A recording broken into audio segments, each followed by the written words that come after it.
Hey there, welcome back to my channel, Tear Diaries. Today I'm going to be telling you about my journey to the UK as a nurse. If you're thinking about moving to the UK, I'll share my journey on exactly how I did it to be here. Moving to the UK has been one of the toughest journeys of my life, but most rewarding. If you're thinking of moving to the UK as a nurse, I'm going to take you step by step in exactly what I did to be in the UK as a practicing nurse. Imagine landing in the UK at the peak of quarantine. This is how my nursing journey in the UK began. Well, at Heathrow Airport, I was super excited. It was really cold. I quickly grabbed my coat, the one and only coat that I had bought for so many months and kept it only to be worn on the day when I was leaving for the UK. It was really cold at Heathrow Airport. We went into quarantine for 10 days in a hotel that was provided by the hospital. It was quite a lonely experience because then I really missed my family, I missed my loved ones, and spending the time in quarantine, not really knowing what was happening outside and knowing that I was coming to be a lifesaver and not sure, of what was going to happen because COVID was really at the peak. But thank God I'm here. Hospital that I'm at, I'm still currently at the same hospital now, almost 5 years later. They offered us free accommodation for 3 months. It was shared accommodation, but we're sharing with colleagues from my country. So this was the support that we got from the hospital, which I'm really grateful for because it made us really to settle in. It was a furnished accommodation. You just needed to buy your food. So upon arriving in the UK, as an international educated nurse, you don't arrive and start practicing instantly. You start as a band 4. I'm sure these nowadays you're starting as a band 4, but when we came, we were practicing as band 3 because you're still waiting to do your OSCE. That is like an examination that you need to do, and after passing it you then have to register with the Nursing and Midwifery Council of the UK. So during the quarantine we would have online lessons with the education center personnel. It would be a long day in class. They would be training us for OSCE, and then when we left the quarantine, the place of quarantine, we went to the shared accommodation where we started then going into the wards. We weren't practicing as nurses then, but we were practicing as healthcare assistants, and we were also even putting on a different uniform to show that we are nurses, but we are nurses from our country, but we're not yet registered in the UK. At that time, we also managed to have different vaccinations. We had vaccinations, COVID booster. We also had some vaccinations that we also had not had the chance to have whilst we're back home. Different screens, TB screenings. Some people even got to be started on tuberculosis medication if you were found that you had tuberculosis. Obviously, starting as a band 3 was a different setup. It was a different situation where you've left home and you're thinking, I'm going to be the staff nurse, and you're told that you're studying as band 3. But I really think that it made us to be better nurses. Why? Because you get to learn the job whilst you don't have any responsibility upon you. You are learning at your own pace, you're guided, you've got mentors, people mentoring you as you get through, and you also have the time to focus on the OSCE because you can't be registered without doing your OSCE.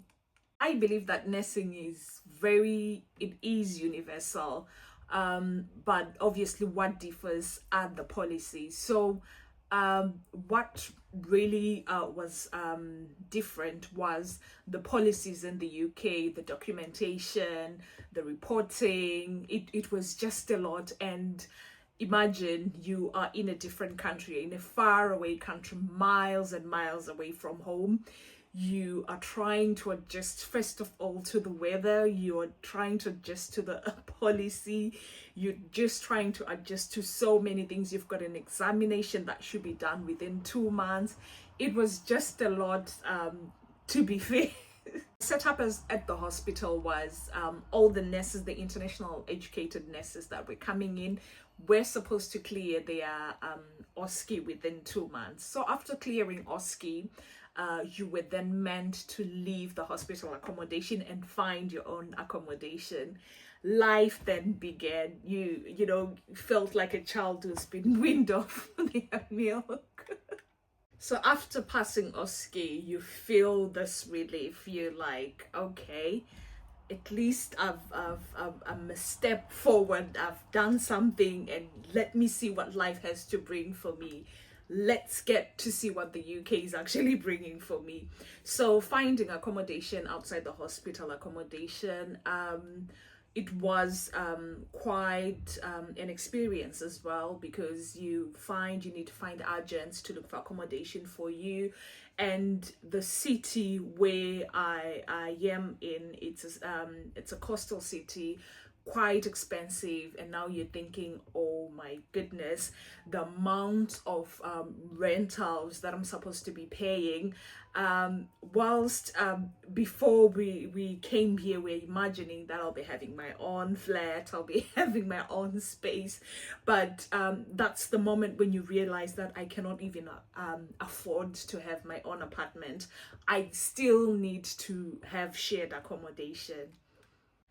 So what's different now in sharing accommodation is you cannot necessarily share with the people that you're sharing with in the hospital, because this is the time when people get to bring their families. It was quite a difficult time because all the spouses, the children that were coming, they had to go through quarantine. If I remember, I think they had to stay in quarantine for like 10 days as well in a hotel in London before joining the family. So it was quite a difficult moment, because you had to save money also to pay for your family to stay in quarantine before they join you. You also had to save some money to get decent accommodation before you even apply for their visas, for them to join you. So it was just a nightmare, allow me to say that. So it being COVID time, this is the COVID era, the town is just a ghost town. Everything is just quiet. The shops are closed. It's just the supermarkets that are open, that are operating. The barber shops are closed. The clothes shops, they're closed. And I think it was more of online shopping. And you know how you can really miss with online shopping. You've got that excitement that I want to buy clothes, I want to buy new clothes, but you cannot hold whatever you want to buy because the shops are closed. It was a dead city. So one of the things that shocked me is calling each other by names, first names. You don't really need to put a title to someone. You can just say, "Come here, Sarah. Come here, Alice," and that's it. You don't really look at their age. You can just call them by their name, and there's no offense. Absolutely. Also, with the nursing organogram, where I come from, if you are a student nurse or a junior nurse, when a senior nurse comes and you're seated, you have to offer them a seat. That's if they don't have a seat. There's, that etiquette with the junior nurse and senior nurse. But what I noticed when I came here is that you can have a little chat with the matron. You can they are not people that you're supposed to be scared of, but they are your colleagues. You can have that interaction with the matron regardless of your bending, whether you're a healthcare assistant, whether you're a physiotherapist. You can have a chat even with the consultant and be good.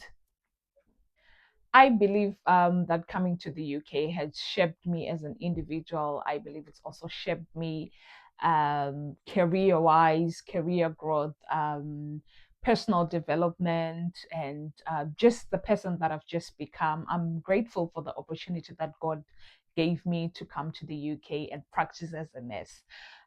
Looking back 5 years later, all I can say is I'm grateful. I'm looking forward to even greater things in the UK. What I can say as well is the sky is the limit. There's more in nursing. There's so many opportunities for nurses in the UK. You just have to choose what you're passionate about and take that pathway, and you'll be good. I'm definitely going to do a video on my first shift in the UK, both as a band 3 and as a band 5, because obviously these were two scenarios. As a band 3, I was just shadowing. I was more of a healthcare. But when I was a band 5, when I got my pin, the day when the shadowing was over, the day when I had to take a team and I had all the responsibility upon my head, please do follow for more. I'll definitely make a video and tell you about my experiences. Also, putting on trainers to work. When I got a job offer, I was asked to buy a pair of black trainers, but I wasn't sure where I was then supposed to wear them or what they were for. But then I realized that because here you work for so many hours, for long hours, you definitely need a very comfortable shoe, hence the trainers to work. Now I don't think I can put on any other shoe to work because trainers are really comfortable.